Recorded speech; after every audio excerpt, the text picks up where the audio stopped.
All right, we're good.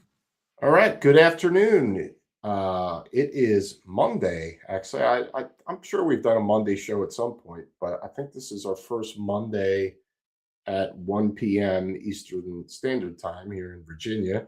You can't Uh, trust that day. yeah.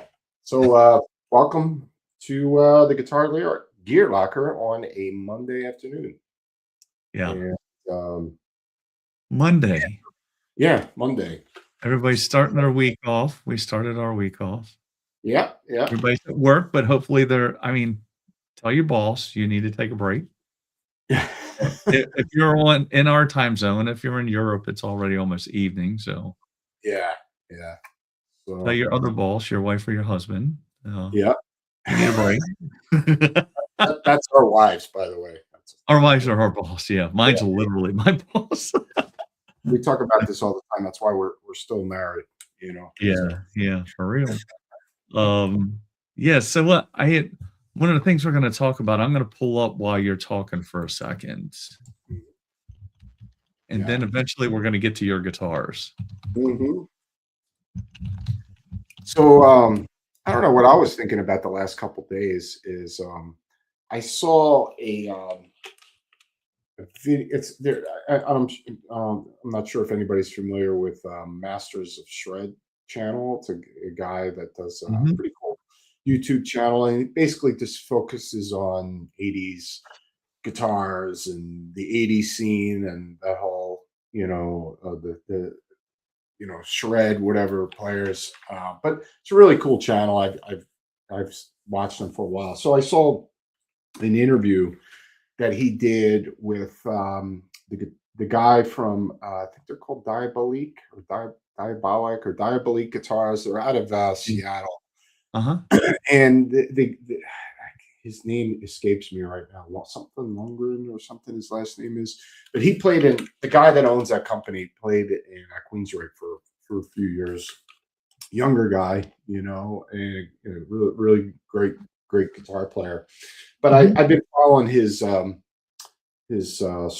and his Instagram for some time now, and he gets like the most amazing one-off custom shop quote unquote shred guitars, Yep. from the 80s and 90s and up until now, like a lot of custom shop Jackson, Charvel, a lot of custom shop ESPs. And he does carry, quote unquote vintage guitars. But Mhm. to get back to what I was how this originated, what I've been thinking about is the guy said the master is a shred guy, which I can't think of his name, said to the guy from Dial Blake, like, yeah, Mhm. you pretty much cornered the shred guitar vintage market. So, we talk about when we talk about vintage guitars and what makes a vintage guitar, we think of like late 50s and Yeah. 60s and maybe 70s, Right. but you know, in the late 70s, mainly because of Charvel, which became Jackson as well, Charvel Jackson, um, guitar building completely changed from what it was. You didn't have the options of like custom shops. You didn't get the option of like pickups and bridges and different types of wood and all these things that pretty much Charvel and Grover Jackson, you know, Uh-huh. they made like a whole new guitar and changed guitar building and all that. So those guitars were I would consider them they're like hot rods, they're like hot rods that are also built for like smash up derby or something like that. It's like uh, they're Yeah. they're they're they're supposedly built to be indestructible and durable and to be able to do all these amazing things that your old school vintage guitars could not do, like Yeah. stay in tune properly and faster necks and all these things. But where I'm getting at, maybe somebody in the comments can you know um, Did they play like butter? yes, they do. I'm sorry. I had to throw that in there. That's so dumb. But yeah, so so now we have vintage, high performance guitars from the 80s now. I mean, they're like the next step I would consider to be like that could take on a world of its own in the next 10 to Yeah. 20 years. Like these Yeah. guitars become worth a lot of money. I wouldn't say as much as a 58 Les Paul, but who knows, you know? Right. Right. Um, but yeah, these guitars are basically, the vintage of the high performance guitar, or bass, What's an example, a couple examples of the guitar you're talking about? I mean, when I think of shred guitar, I think of a guitar that you can do anything with. And for me, when I have an image in my mind of what it is, it's usually goes back to Eddie Van Halen. It goes back to Strat shaped body that's a bolt Yeah. on maple neck, Mhm. with one humbucker, maybe hum in a single coil, one volume, three-way or five-way toggle switch, or whatever Yeah. whatever you got going on, pickup wise. But a guitar that's got a locking tremolo system that stays in tune, that's adorable, that you can play super fast and be able to get away with anything. And that's what I want in an instrument. I want a guitar that I can play any type of music. I can get multiple tones out of the instrument. And that's how I see a lot of these 80s guitars. I mean, everybody just kind of looks at them as like, oh, you can only play fast on it or whatever. But Mhm. there's a lot of you know, options, I think, with these guitars, like, Right. Right. if that makes any sense, Yeah. So when you're saying locking trem, are you or in your head, are you thinking Floyd, well, Kaylor? it could be Klar, could whatever, Okay. like the image I have in my mind is like, this guitar, like this is, you got a maple neck, you got a hum single configuration, and that's kind of like what I have in my mind. But there's other instruments, you got like besides a Strat, you got a Rhodes style V or an Explorer shape that Right. has, the what do you call it again? The compound radius fretboard and all that. But I don't know if I'm jibber jabbing here, Yeah. but I think there's something to it when the guy said, "Hey, you're the guy," because the I hope I'm saying the name of the show, Diabolique.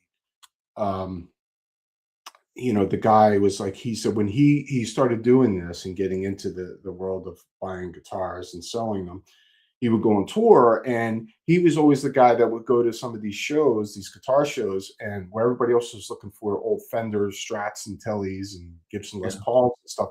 He was like, "Hey, do you got that Jackson Soloist from 1985 Right. or this Charvel from 1981, 82?" And started picking up those guitars, Uh-huh. because I'm sure it's the same thing too. If you go back to the 70s, 58, 59 Les Paul was not worth what it is today. It was just kind of like, yeah, some old guitar from 12 years ago, and, Yeah. whatever. Yeah. You I'm know. not laughing at you. So Listening and quietly it could judging. change.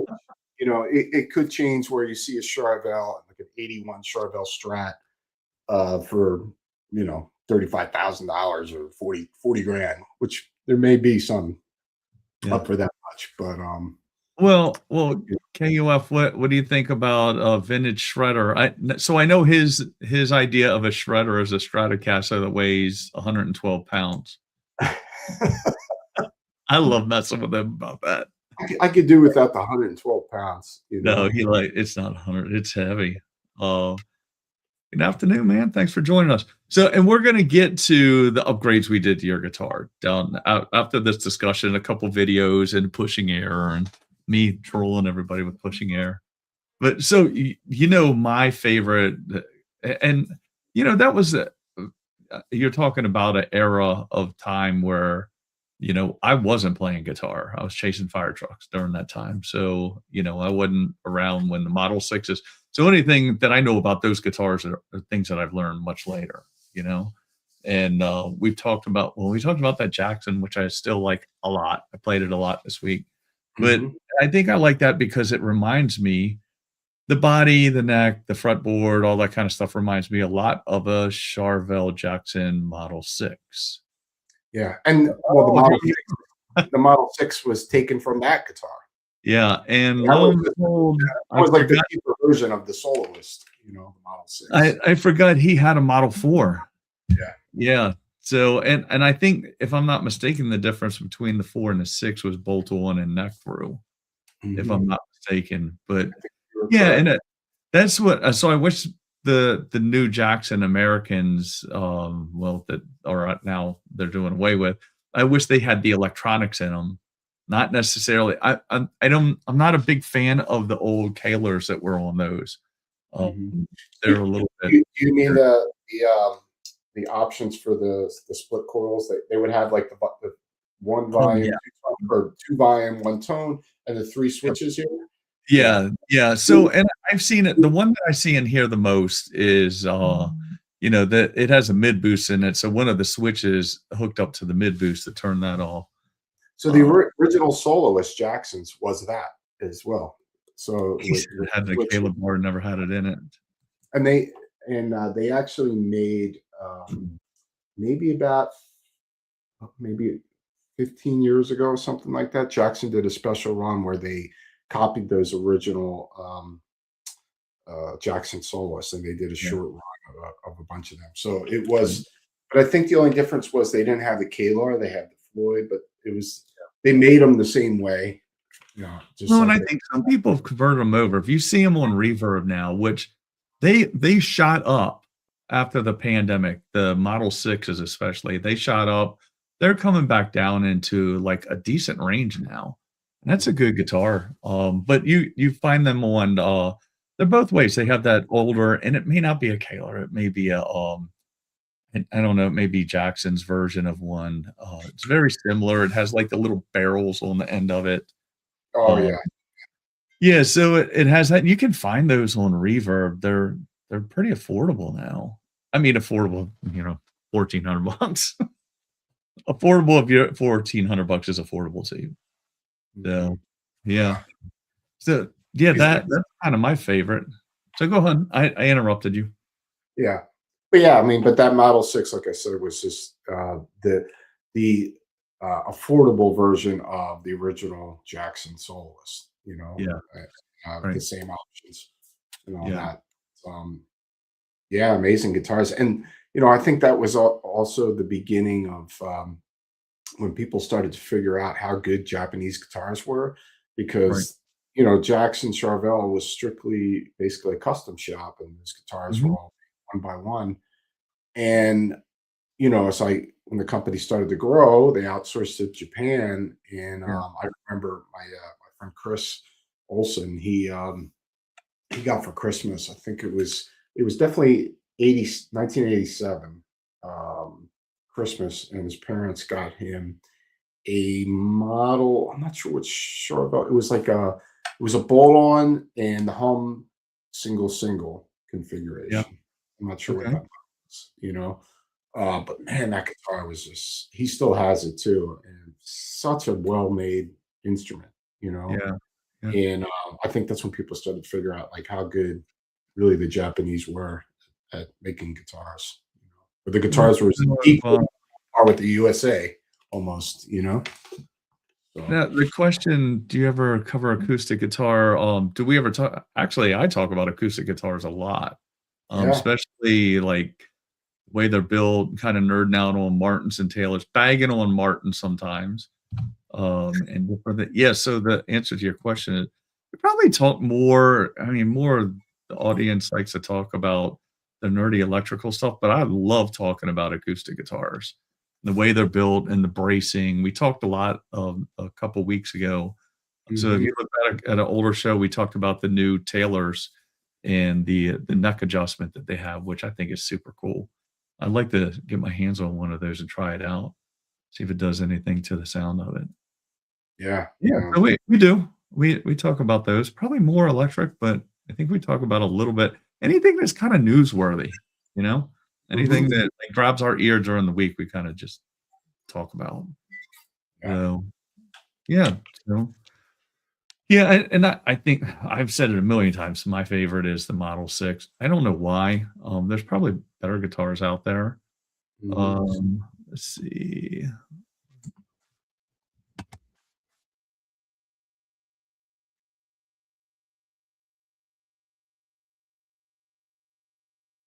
I have no idea what that means. I hit the wrong I'm not I don't even wanna admit what I just did.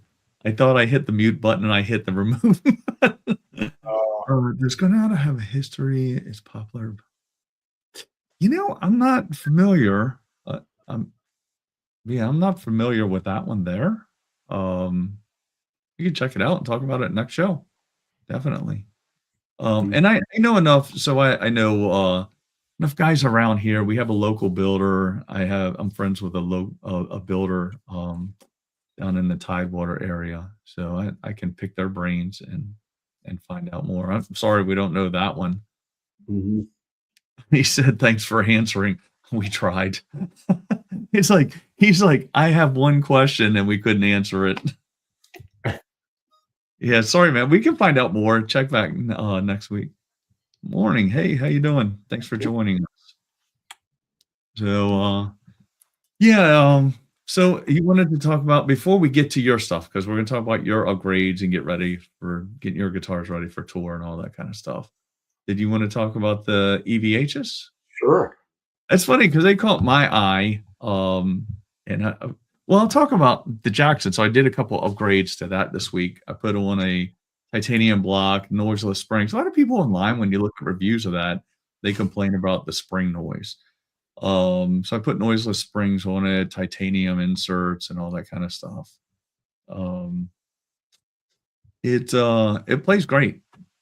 Good playing Mhm. guitar. Stays in tune well. I like it a lot. Yeah, great So, guitar. Alex, what are you bringing on the road with you? We're going to talk about that in just a minute. We posted a couple. We'll get to EVH here in a second, and then we'll get to our next subject, which I know people that follow us on Facebook and Instagram saw the videos this weekend. So we did, like, I call it goofy little guitar spa day on Friday, and got those two guitars. We'll talk about what we did to them, and we did some ABs with things, which made, I mean, we worked on guitars for what, 5, 6 hours. We were spent by then, so all we could do is hold up a phone. We were kind of done. So it definitely wasn't scientific. Yeah, yeah.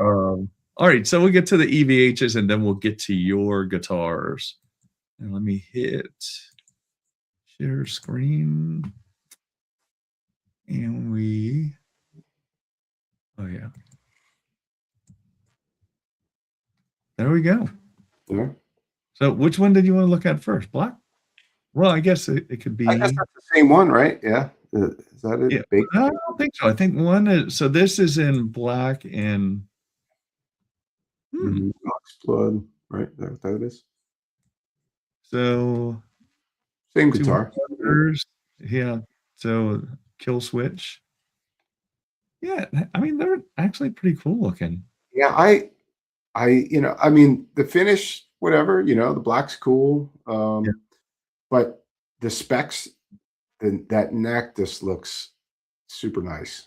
I don't know why. It just looks something like I'd want to play. Yeah. Yeah. But yeah, I mean the maple neck and I even like the where the headstock is still wood. It doesn't have Uh-huh. the no paint on there, and yeah, it just looks like Oh, here we go. you're Here. and that wow, that neck looks really nice Oh actually. yeah. Um, but yeah, this caught my attention. Something I would play, Uh-huh. for sure. Um, because I'm a big fan of maple necks, just the unfinished maple neck, and I also like that feel of wood too a little bit more in the back of the neck, and Yeah. something to grab onto. But Yeah. yeah, I don't know, man. I like it. It's obviously a take back to Eddie's. I guess like the first Kramers he was playing back in what 83 or 82 that he started Yeah. using them. Right. Um, but yeah, yeah, Oh, I'm and down with KUF those. isn't I don't know if he wants me to say his real name or not, so I'll just keep saying KUF. Not a fan of that headstock. Well, I think it's almost trying to be the hockey stick. Yeah, You think know, back to that Kramer that he was but it using back. what it the hockey stick, it didn't have that little hump in it, right? Yeah, I knew that. I didn't know if he said it's Todd. I know it's Todd, but I didn't know if you wanted me to blab it to the internet. Uh, Sometimes people just want to go by their screen names. Todd. He said it's Todd. Good to meet you, Todd. Yeah, Bumblebee's cool too. Bumblebee. Yeah, yeah, we'll throw that one up there. Um, yeah, this isn't. It's funny because I told you when I bought the Jackson, I was also looking at. I don't know why the EVH Wolfgang in white and black. And I told you, like, I don't know why I want to get that guitar because I think I've had 3 or 4 of them. I've hated every one of them. So I've had EVHs and never really cared for them that much. But Mhm. these look cool. I Yeah. don't, it's weird how your head does that. Like, Mhm. I think I need this, but you don't really. This is what I wish they would do different. Like, why why wouldn't you just upgrade the hardware in the back of it? I know they're trying to control the price point, but Sure. it almost looks naked when I look at those 2 It spindly does. little That spring. that small block on the back, it just Yeah, it looks it's a big naked. block. Yeah. Yeah, yeah. I Yeah. agree. What do you think of the relicking? Yeah, it looks fine.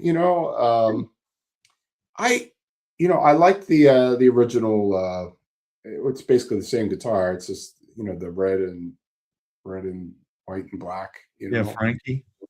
Um I guess that's like a take on, if anybody remembers, that Charvel that Eddie got around BH2 came out. I think that's a guitar that's on the back. Uh-huh. And it's like a take on that guitar, the black and the Bumblebee, except that guitar wasn't relic. So, Yeah, yeah. but yeah, it's cool. I don't know why they had them in it's the way they display. So I think I think all companies, they kind of play to us, through media, however we're seeing it, whether it's on the internet or whatever. The way they displayed this guitar looks so cool. I was like, oh, and it was sitting next to this guitar, and Mhm. they visually caught my eye. I was like, wow, those look really good. But Yeah, it would look better if it was all green. I don't know. yeah, yeah. But this one I don't mind. Maybe because it reminds me of being at the beach, Yeah, and I need to be there. But yeah. yeah, I don't so what I don't understand about this is what I was gonna say about the Bumblebee, like, the whole body's relic, everything's relic, and then the neck is pristine, so I don't know that they Yeah, work yeah, together. yeah. I get you there. That that looks kinda interesting, but Mhm. yeah, so there you go. So that What's the price I point on these guitars? Does it have that on don't there? know, and see, hold on, so I'm on EVH's website. Let me see if it's not gonna hold on. I'll tell you, but you won't be able to see it. Ooh, Bumblebee, Sweetwater, 2249.99. Wow. That the green and yellow one is 14.99. Okay. Huh. Ooh.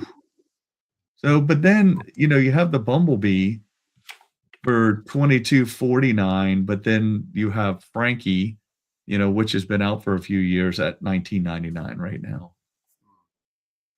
I don't know. Well, it's the new one. It's a new version. So Yeah, explain that, right? All right, let's catch up on I knew Shred Ward. He went to see Crowbar in San Francisco last night. Opening band dude was playing a 5000 ECG guitar, 2 giant Atlas cabs, using a modeler. Total waste. Disgraceful.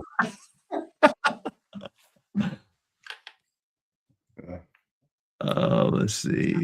We had Evan like the headstock on. I think the headstock. Todd like the You mean- Bumblebee. Yeah. Might be a silly question. Never had one. The locking nut, when it goes through the neck, does it change the sustain? I never thought about that. What do you mean? Am I reading that? When it goes through the neck. Where do we see that? you know, the locking nut. You see it in the screws on the back. I don't know. One of my guitars from that. Oh. Yeah. I know it. Man, I don't know why that didn't register. I get it. Yeah. Yeah. Yeah. No, I don't know. I mean, I think Never thought about that some of one. that is kind of objective or subjective. What if you put like Um, brass screws through there? Something. Well, that would well, do. here's the question. So, I mean, let's dig into that a little deeper, shall we? So, you played my white LTD. I don't have a locking nut on that at all. I have Right. a GravTech unlock nut on it with a Mhm. Floyd, which I like a lot because I hate fine tuners. I've talked about that. Oh, if it made it weaker. Well, I think anytime you drill something through, and I've seen those. I've seen them break it at those from people over tightening. Um, so yeah, I think anytime you drill something through an entire neck, yeah, it's got to make it weaker. I mean, I don't know that scientifically, but in my head, I know it's true. Yeah. If that if that makes sense. Um, yeah, and I have to tell you, Todd, one thing you'll have to look at it when you come in here next time. I put the unlock in it, so I get it, and I fall victim to this a lot, like aesthetics and the way things should be, and the way that I like them functionally. So that LTD, I really like the GravTech unlock nut because I don't have to lock and unlock the nut all the time. You have to have locking tuners. You put it on, and then you can use it like a traditional guitar. They seem to stay in tune very well. You've played it. I mean, it's not really any difference, except Yeah. for you don't have to use the fine tuners anymore, which again, I'm left-handed, so it's awkward for me to go down there. It's second nature to you. You do it like it's the right thing. For me, I still don't like it. But on the Jackson, and here's my dilemma. On the Jackson, I thought about putting an unlock nut on that, but then I was like, then it doesn't look the way it should. That's my dilemma. I like the GravTech unlock. Excuse me? It looks strange to me. You know, it looks It weird. does, but functionally, I mean, you have to go for function or so here's the other thing, and so I like the FU tone. Let's go to Les Pauls. I like the FU tone brass fixed bridge that they have Mhm. for Les Pauls. I think it sounds good. It resonates well. It sustains well. Um, but it comes in chrome and gold. And my guitar's a older Les Paul, and I don't want a big shiny piece of chrome on it. I'd rather have something I can fade out and age to look age appropriate and mix in with the rest of the guitar. So, Right. visually, sometimes I'm different than functionally. And I think most guitar, I don't have, everybody knows I do unlock nuts, that I install those and I carry those, but I don't have, I think I've had one other person put them on. So I think some of it is like, it's really not, historically, you're not used to seeing that. They don't look the same. Yeah, that was my lecture on that. Yeah. The end. The end. Yeah. But So, I'm curious about the nut going through the neck. Like if you put brass in there, what that would do. oh, as far as Brass screws or resonating and something like that, sustain, you yeah, know? yeah. You know, you Personally, in the 70s with the brass nuts, started to kind of come out more, and then like, oh, more sustained the brass, and then maybe something will happen there if you put it through there. maybe, Who yeah, I knows? don't like the idea. You know?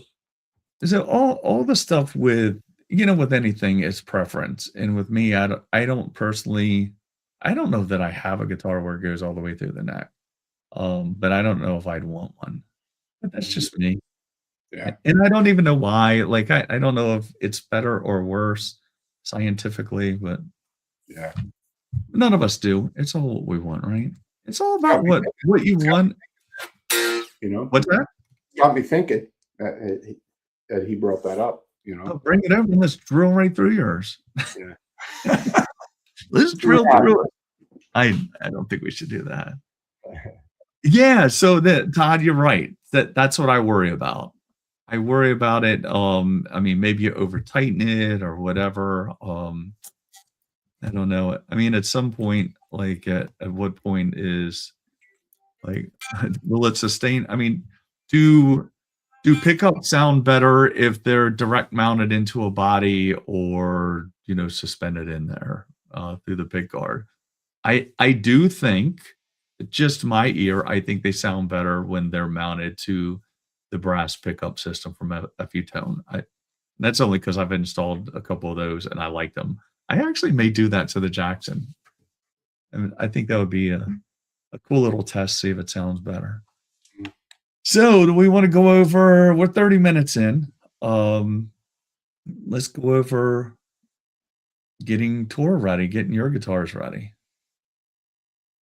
Yeah. You're like, yeah. So I have a couple clips that we put on. We'll do those in a minute.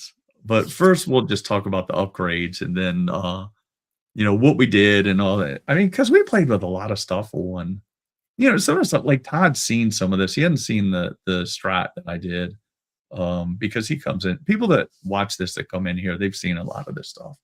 Or they played through my amp or whatever. Maybe not through the new modeler, but we'll see if people that guess on Facebook are right or wrong. And we'll do a little guessing game in here and see which.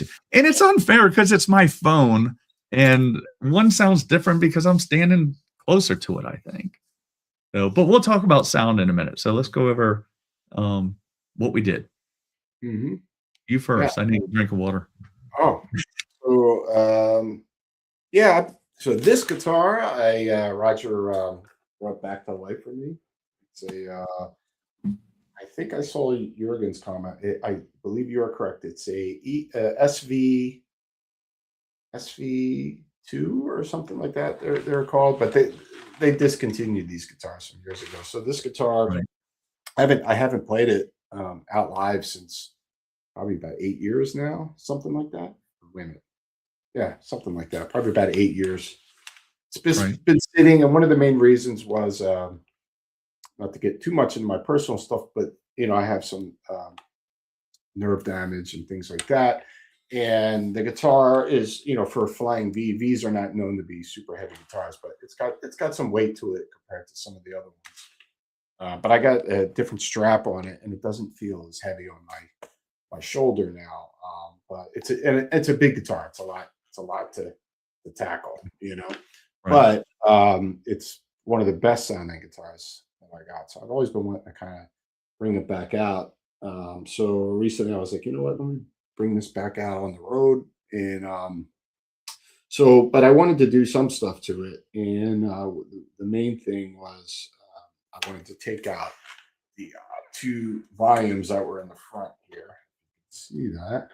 There's only one now, Right. So yeah, it was 2 volumes, 1 tone, and it was always in the way here to banging into these. And I don't use that, especially for a guitar like this, which this guitar is just built for playing, super heavy stuff. It's just like it's full on this guitar. The tone on this thing is ridiculous. But so yeah, so Roger took them out, took the electronics, still the same pickups. I put these pickups in maybe about 7 years ago, something like that. So these are Fishman Moderns. Originally had EMGs in here. I think it was like an 81 or 60. First got the guitar back in 2016. Well, and if you hold it up, I'm sorry to interrupt, but I'll forget.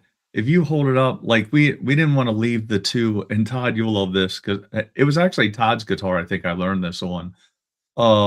So we didn't want to leave like just 2 holes there because we removed it. It was volume, tone, and a 3-way switch. Mm-hmm. And we're just master volume with a push pull for voice 1 and 2. Yeah. Yeah. We didn't want just a hole there. So they make plugs, and you could see them in there. Like they fit right in the hole. I think so. It's Todd's guitar. I'm pretty sure he can correct me if I'm wrong. We moved his, and we didn't want a hole there. So that's where I found that they had those little plugs. So you can buy the little plugs. They come in different colors, and they go right in the hole. Yeah, that worked out great. I think I plan on eventually get like a custom pick guard there too, but yeah. And then obviously Roger set it up, and yeah, it plays amazing, and it's a different feel of a guitar. It's not like playing a Floyd Rose, the string through body. So you Right. gotta act the instrument a little differently. Um, but man, this thing is just like I've been nonstop playing this for the last couple of days. It's all I've been playing, for the most part. Right. Yeah, just and also one thing I was pointing out to Roger before, and I don't know if there's some science behind this, but the tone of the guitar changed a bit. It now sounds a bit bigger and more open. Um, and maybe because of disconnecting those, you know, other pots that were there, that are connected to multiple things with the pickups. It's now just going through one now. So I don't Yeah. know if that has anything to do with that, if that makes sense. But it just sounds before it sounded more like more saturated, and Right. now it's just got a little bit more clarity to it, a little bit more open sounding, if that makes Right. any sense. Well, Uh, and I think that we talked about this a little bit earlier. I think whenever we've talked about blower switches before. When you go, people have had me put blower switches on, which is a switch that basically bypasses all the electronics, and it's your bridge humbucker going like right out the output jack. So mhm. I think it makes reasonable sense to me. Like if we did away with all the other electronics and we're just like pick up to the volume, out the jack, it may actually sound a little different, you know?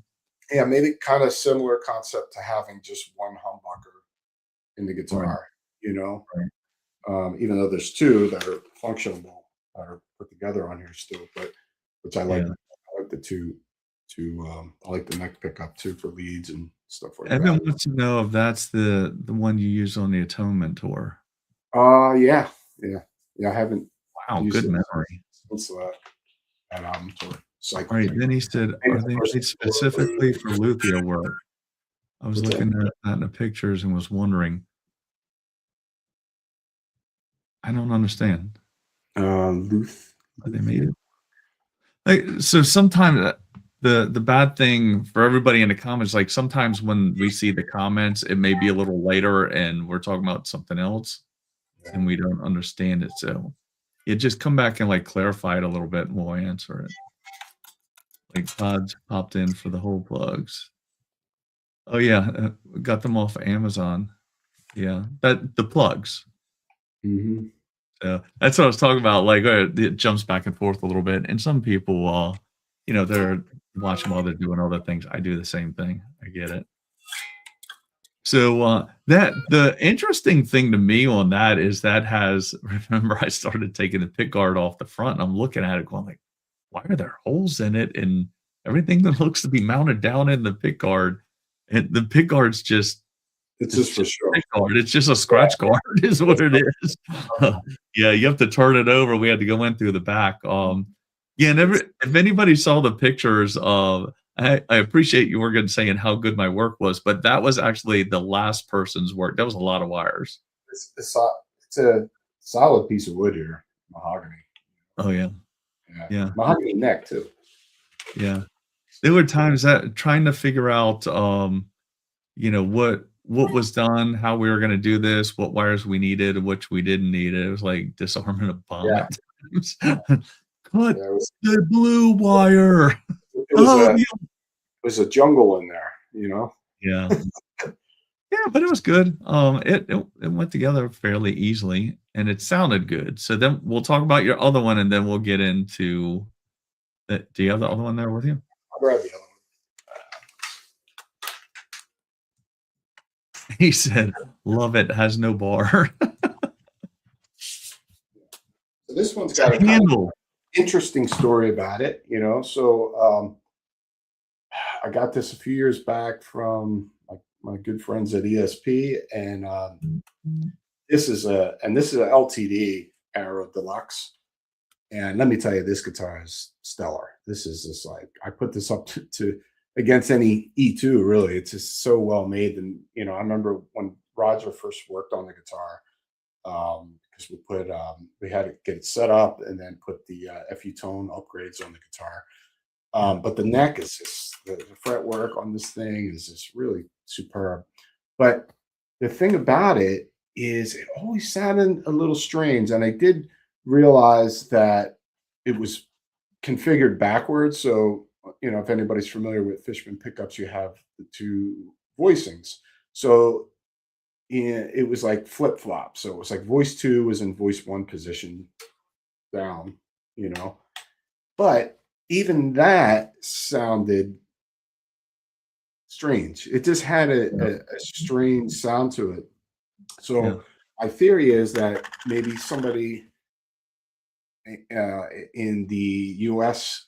Headquarters, because my good friend Tony at ESP, he when I asked for the guitars a few years back, he was like, "Hey," because they didn't have any E2s at the time, so he was like, "Hey, I can get you an LTD," and I was like, "Sure," And then he's like, "I'll put on a German Floyd on the guitar because these guitars come with the what was it, 1500 or 1000 series Floyd." So they installed a German Floyd on here, which is great. This is a Yeah. great tremolo system. But Right. Well, and what but you were talking about with the electronics, they took it out and took the grounding out. They did something with the yeah. wiring, and maybe it got fucked up Well, that way. I don't know. I think the best way to describe the best way I can find to describe it is the way they had it hooked up. Like you would typically have both pickups in voice one, and then both pickups go to voice two. It Yeah, almost seemed the way that it was. This is the way I can just figure out the best to describe it. The way that it was originally hooked up, the wires were in a way that when you had it pushed down, like one pickup would be in voice one would be in voice two, and when you would pull your push pull out, they would flip flop, and the other one would go to voice two and then voice one. yeah, But yeah, like the two of them were never in the same voicing together. yeah, yeah. So, which was It was odd. kind of like maybe the coils or something were split a little bit sounding. It was Yeah, it there was was something weird. funky about it. Yeah. So um so we took it was modern Fishman Fluence Moderns in here, which I love those pickups. Most of my guitars have them. But so we decided to switch them out for the Mick Thompson signature Floyd Fluence Right. set. And man, like this guitar sounds extra muscular now, if that makes any sense. It is just like on steroids now. And these Mick Thompson pickups, I really, really like them. I just, very similar, obviously, to the moderns, but it just got a little bit more snarl to it or something, a little bit more Yeah, muscle. yeah. That's the term. That's at least what I hear. How But did it sound when you rig it home? sounds fucking awesome. Good. Sounds nasty. Yeah. Right. And it's really like, um, when the sound of your guitar is improves or to your liking, I mean, obviously it makes it guitar you're more inspired to play the thing, And so I'm now just like, I don't know what I'm gonna do on this tour. Like, originally I was like, I'll have the E2 as the main guitar, and this is backup. I don't know, man. I might be flip flopping. It's also a lighter guitar too, so um, Here's having a Tyler wants to know, is there a difference in your regular setup compared to your tour setup? you mean like as far as like yeah, I mean, tour setup, I guess, what do you mean by rig or Well, guitar? I think some of it, like, we kinda talked about this with the 2 of us, like, we kinda do some adjustments. Like, right now, you live 15 minutes from my house, so we can do things if you're at your house, like, Yeah, you're 15 minutes away, I can be a little more unforgiving with your string height. yeah, Um, where when we know you're going on the road, we may set it it's not high by no means. Your X is right, not high. I think we still are at like 4 or 5 64s yeah. on the bass side. It's I pretty mean, low. sometimes if, like Roger works on one of my guitars and then I take it home and then I have to feel it out. Sometimes I may have to bring the action up a little bit more or lower. It depends Yeah. because it's hard to tell when you're sitting there in Roger's shop and you're playing the guitar. You're like, oh, it feels great, and then you take it home and so if it makes any sense as far as being on the road, like there's definitely I need a comfort spot to perform live, I guess. So maybe setups can be a little bit lower compared to maybe being at home with certain guitars. Yeah. Answers your question, but I usually like the action pretty low, but not too low. Like I want to feel the damn chords, and Yeah. also I think sonically it sounds better if it's not too low. Well, this is kind of where I was going. Like when you're going to Europe, we need to let it have room Yeah, for sure. to acclimate to the different climates. Yeah, yeah. I mean, I gotta say though, ESP guitars, like compared to most guitars that I've used over the years, like they really hold up well traveling. I mean, and every guitar is unique. Where some are more temperamental than others, where the wood moves more than others. But man, the ESPs are usually really good with all the temperature changes and different flights and all that stuff. So they've held Yeah. up pretty. Like I used this LTD. There's a black one that I recently sold not too long ago, and I took that through Asia. That went on 27 flights.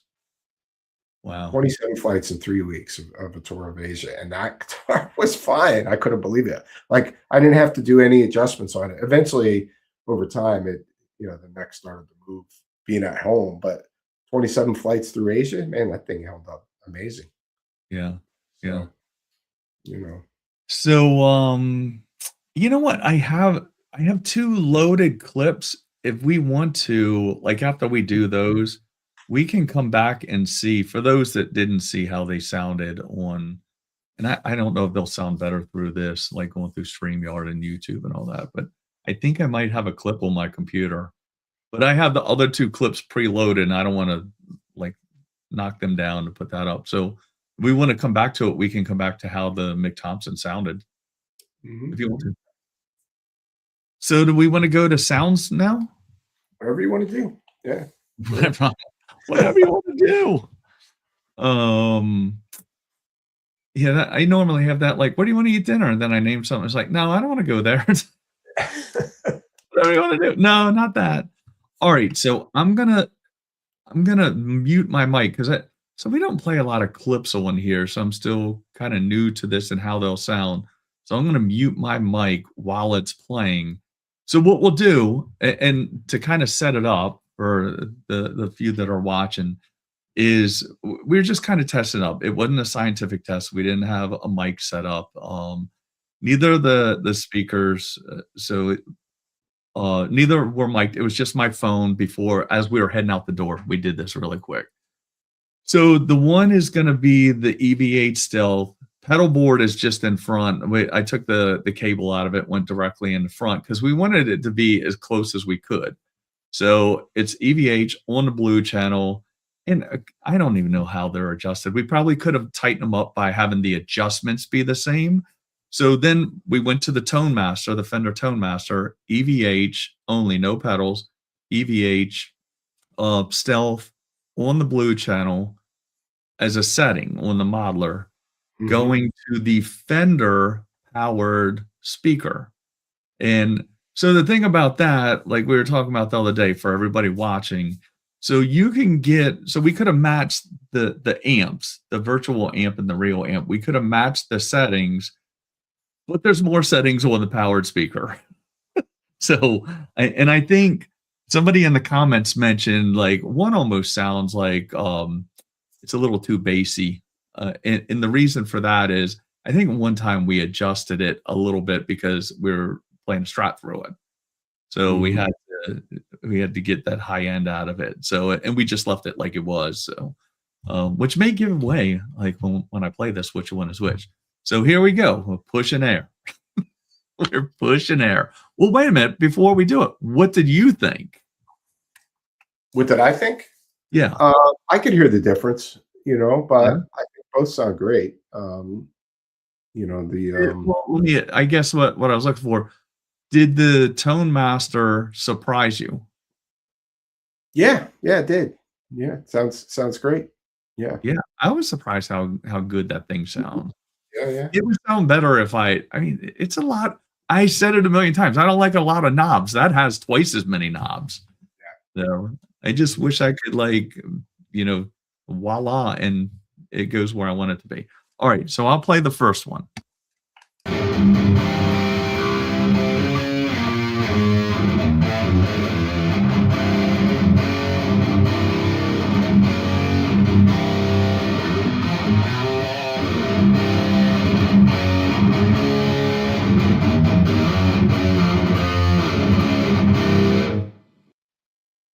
Okay. Could you hear that?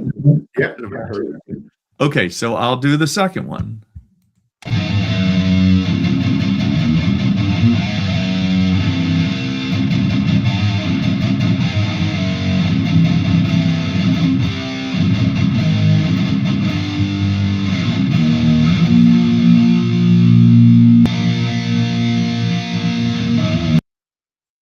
So I can hear the difference.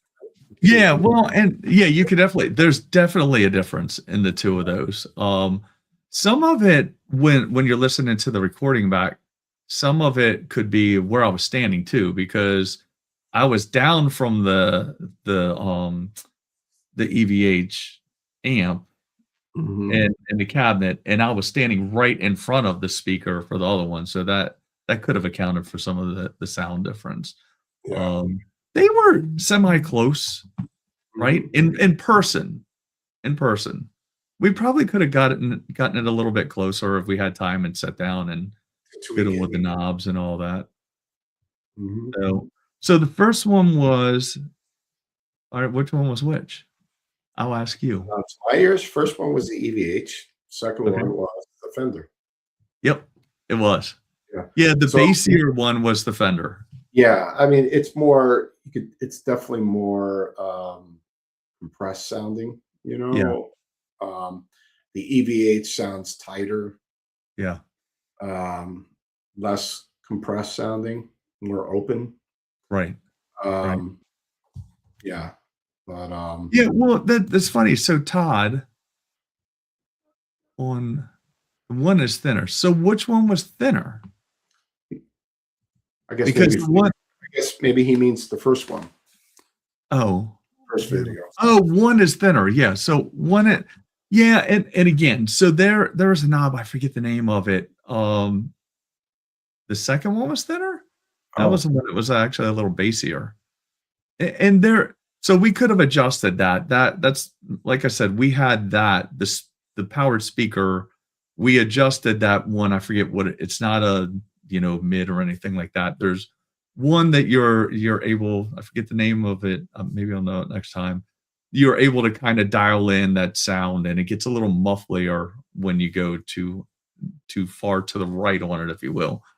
So, that's and we had it adjusted for a Strat.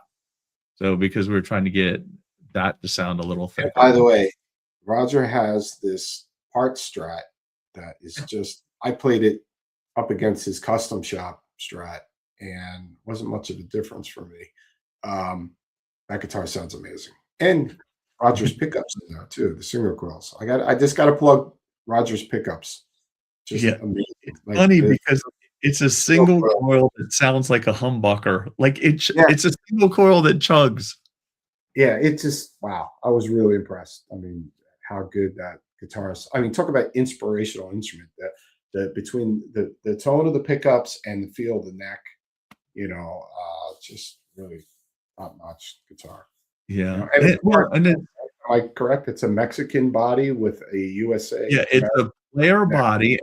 I had a neck here and I just looked for a body. I found it on Facebook Marketplace. Mhm. And then I did all the wiring and I made the pickups for it. And I put good hardware, good pickups, and good electronics in it. Yeah, So it stays in tune great, and it's like the best of both worlds because you could go up on the neck or the neck and middle, and it sounds Hendrixy, Stratty. yeah, It can sound clucky like country, and then when you go back yeah. on the bridge, Great it guitar. tugs. Yeah, we should have videoed that one. That was actually kind of comical. Yeah, like, oh, next time we'll do that. Yeah, next time we'll do that. And if anybody saw on the wall, yes, I have a thing. When you're in the fire department, everybody thinks you need a challenge coin. So yes, there was a whole wall of challenge coins there.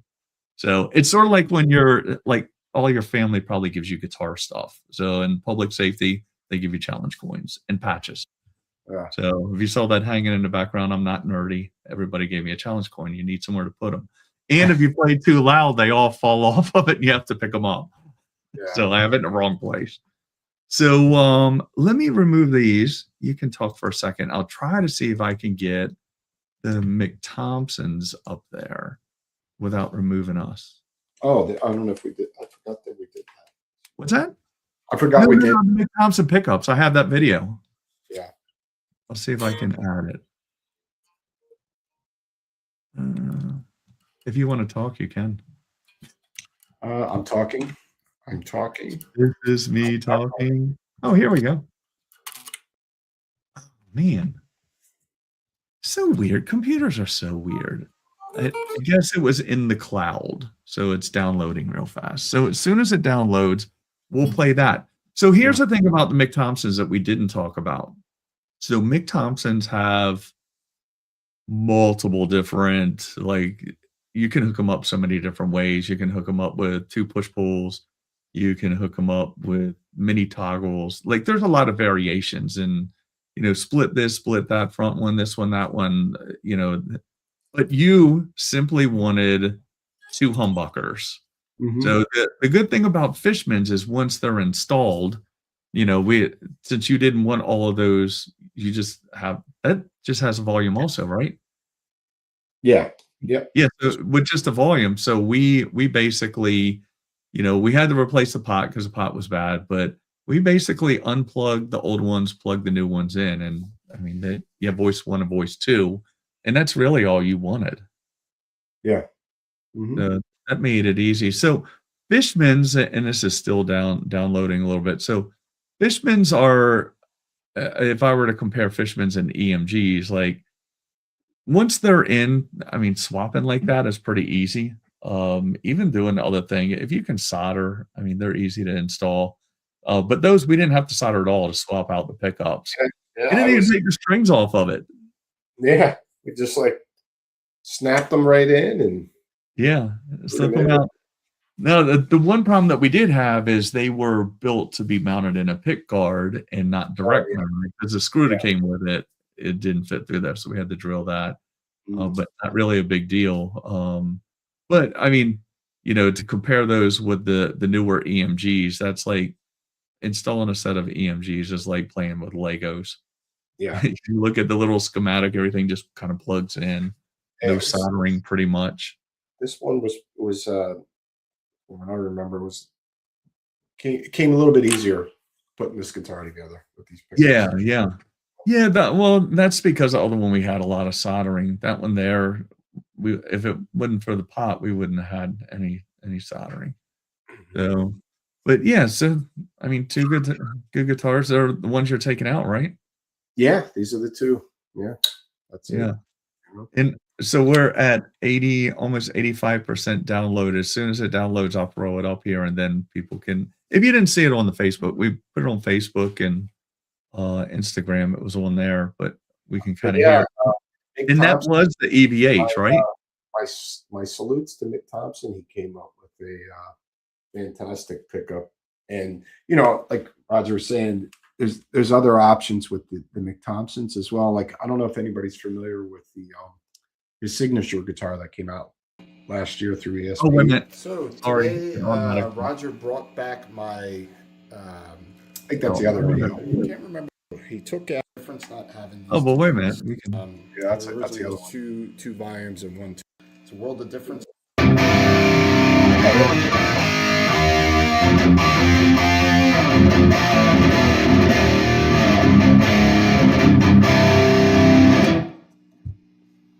Mick Thompson's. Yeah. Rally. Those are a whole bucket full of growl. Yeah, but like I was saying about the Mick Thompson pickup is if anybody's familiar with the LTD that signature guitar that came out last year, it's only got one humbucker. But there is more options on it. So there's obviously the volume up and down two voice, and then there's a switch on there too that has options for, I believe, maybe splitting the coils, I think. So for some other voicing. So there's like, I don't know, there's like maybe three different or three or four different voicings on there on that guitar. And that's one pickup, you know. Yeah. Yeah. So yeah, they do a lot. But you know, out on the road with Immolation, I don't need all that, you know, like for what Yeah. we do. For at home or doing other musical projects, sure. But I like to Yeah. have those options. But I like Immolation is straightforward. If anybody's interested in the area, I have them in stock too. Yes. Let's see. Todd says off topic. Do you have any of the guitars? Jackson X Series signature Scott Ian King V. Do you? Topic guitars. Have any of you play the X? No. I know I have played one of those. Yeah. Yeah, it's cool. I like the it's basically kind of like a take on the James Hetfield's original custom shop Jackson back in the 80s. It's got the fixed bridge on there, and you know, it doesn't have the Floyd or anything like that. But yeah, they're cool. You know, it's Yeah. kind of like it's like a hybrid of a Jackson and Gibson V, kind of with the fixed bridge on there, I guess, and stuff. Yeah. And no, that was my little baby 50-watt EVH Stealth. You know, I'm pretty basic. I am. I think the better. I like a lot of different things with guitars, but as far as, you know, amps and modelers, I am very basic. The fewer knobs. Yeah, exactly. I'm all for that. That's me. I mean, you saw the first thing I did was I was like, I mean, now with the EVH, unless I'm trying to play something with fuzz in it, like Smashing Pumpkins or something like that, I immediately disconnect all the pedals and just go right in front of the amp. It has all three of what I need. I mean, the EVHs, besides they sound amazing, they're super easy to dial in. So the Yeah. less, you know, the more primitive it is, the better for me. You know, I'm not Yeah. one of those guys that needs a zillion things going on. So Yeah, and that it's hard to tell again through a phone, but that thing sounded really good. Those Yeah, Stealths are great amps. oh yeah, yeah. No, and if anybody locally is looking for one, I know somebody's selling one right now. He hit me up last night, same amp. Oh, okay. Yeah. And Todd said, "We're getting ready to wind down." Yeah, it sounded great. It did. Yeah, that's a great amp. Yeah. All right, so Future, you're gonna be out next week, right? Yeah, no, but we'll do What do you another want? show before I leave. I'm leaving next Wednesday. Oh, okay. So maybe we will be on next either Monday or Tuesday. We'll be here. Yep. Yeah. And then after that, we'll send out, you know, what we're gonna be doing, who we're gonna be doing it with. I definitely I'll be on. I'll be in the States, so it'll be easier Yeah, for me. yeah. Yeah, so you're gonna be more you're gonna be able to do more of these while you're doing it or out, which will be cool. Like Sure. for people to get to see kind of behind the scenes of a tour, it'll be cool. Yep. So, all right, let's see. And Evan he said this. Sorry, Evan, I forgot to put this up Oh earlier. yeah. That's first date that we're doing of the run. So if anybody knows, we have a tour with Behemoth, with us, Deicide, Ryan Christ, Behemoth, the four of us. But that starts in California, ends in California. So on the way out there, us, Ryan Christ, and Deicide are doing some shows together, and on the way back, us and Deicide are doing some shows together. So that I believe the Baton Rouge show is us, Deicide, and Ryan Christ. So that's the first date. Yeah. Cool. Next Thursday. So yeah, cool, man. Evan, I'll see you there. Yeah. Then Looking you forward get to to meet it. Evan. It's been a while since I played Louisiana. I think last time I was there, maybe. Should he bring you anything? What do you have down here? Crawfish? Should he bring you some crawfish? I'm down with that. I'm down with the Evan, there you go, man. There you go. He shows up with a thing of crawfish. to a concert. All right. Evan said, Oh, wow. Holy shit. How long ago? Oh my God. yeah. All right. Wow. Man, these people have good memories. Every time somebody does, they pull out an obscure date. I'm like, how do people remember things? I I can't remember remember yesterday. I remember 35 years ago, but after that, everything's a big blur. I don't know what it is. Yeah, well, you had a blur in the middle, right? Yeah, it's definitely like that for sure. But yeah, it gets real foggy Really foggy. yeah. Yeah. So, All right. We good? I Yeah, think man. we'll be back with more stuff next week. Yeah. Either Monday or Tuesday. Just watch out and we'll be on. Thanks Yep. everybody for joining us. Like and subscribe. Have a good day.